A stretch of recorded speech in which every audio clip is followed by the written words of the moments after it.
Bonsoir chers camarades et bienvenue dans cette vidéo. Je m'appelle Esaïe Narum et je vous fais cette vidéo pour vous expliquer un peu le fonctionnement global des machines d'état.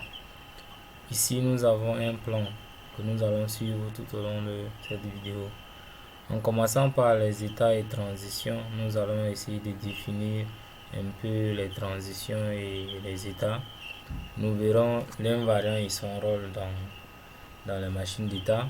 Et nous allons parler des deux propriétés des fluides, à savoir le partial correctness et le termination. Alors nous allons définir ce que c'est qu'une machine d'état. Une machine d'état est une relation binaire sur un ensemble, mais les éléments constituant cet ensemble sont appelés des états. Alors lorsqu'on parle d'une machine d'état, on va automatiquement l'ensemble d'état. Alors un peu plus bas, nous avons la définition de la transition. Alors la transition est définie comme une opération permettant de passer d'un état de départ A à un autre état d'arrivée B. Donc ici nous avons un exemple d'un compteur borné qui est défini de 0 à 99, ça veut dire à 100 états. Donc ici nous avons l'état 0 qui est le start state, c'est-à-dire l'état de départ, et l'état 1. Pour passer de l'état 0 à l'état 1, nous aurons besoin de respecter les conditions de la transition, des transitions qui sont définies ici bas.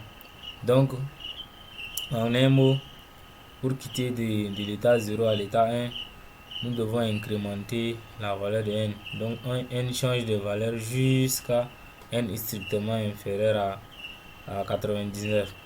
Maintenant, pour quitter de 99 en allant, on est déjà dans les débordements. Donc on appelle ça overflow en anglais. Et on remarque ici qu'il y a une boucle autour de l'overflow. Ça veut dire que le débordement tourne autour de lui-même. Ça crée en fait une boucle infinie. Donc voici en grosso modo le fonctionnement de ce compteur borné. Nous passons donc à l'invariant. Maintenant on dit ici qu'un invariant est une quantité qui reste constante au cours de l'exécution d'un algorithme donné. C'est-à-dire qu'aucune des opérations autorisées ne modifie sa valeur.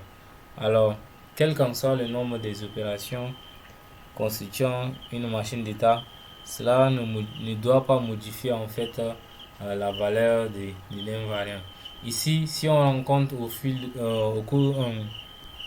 on rencontre durant notre exécution une valeur constante qui change par exemple à un niveau, on peut l'appeler ici le monovariant. Ça ne serait plus l'invariant parce que l'invariant reste le même du début jusqu'à la fin de l'exécution.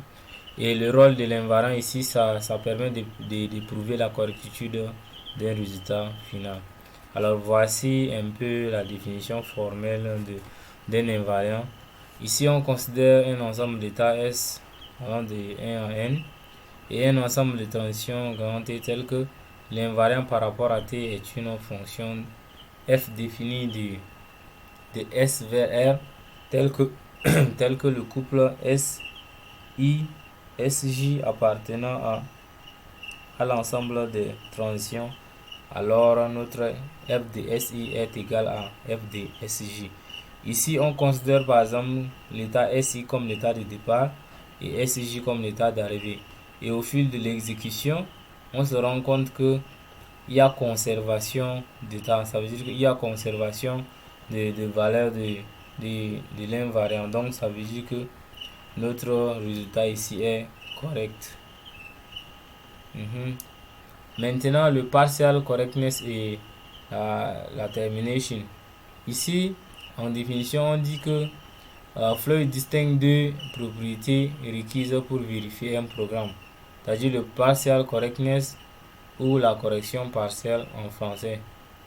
Ceci signifie que s'il y a un résultat, alors il est correct, mais le processus ne pourrait ne pas produire un résultat. Ça veut dire que on a rencontré une boucle infinie ici, c'est-à-dire l'exécution est bloquée sur une boucle, et ceci permet maintenant de prouver, ceci est prouvé donc par le principe de l'invariant que nous venons de voir. Donc lors d'une exécution, si on se rend compte que l'invariant est constant, alors on peut automatiquement dire que nous avons vérifié la première propriété de Floyd. Maintenant, la seconde propriété, qui est le termination ou la terminaison, est que le processus produise toujours une valeur finale. Quel qu'en soit l'état du résultat, ça produit quand même une valeur finale.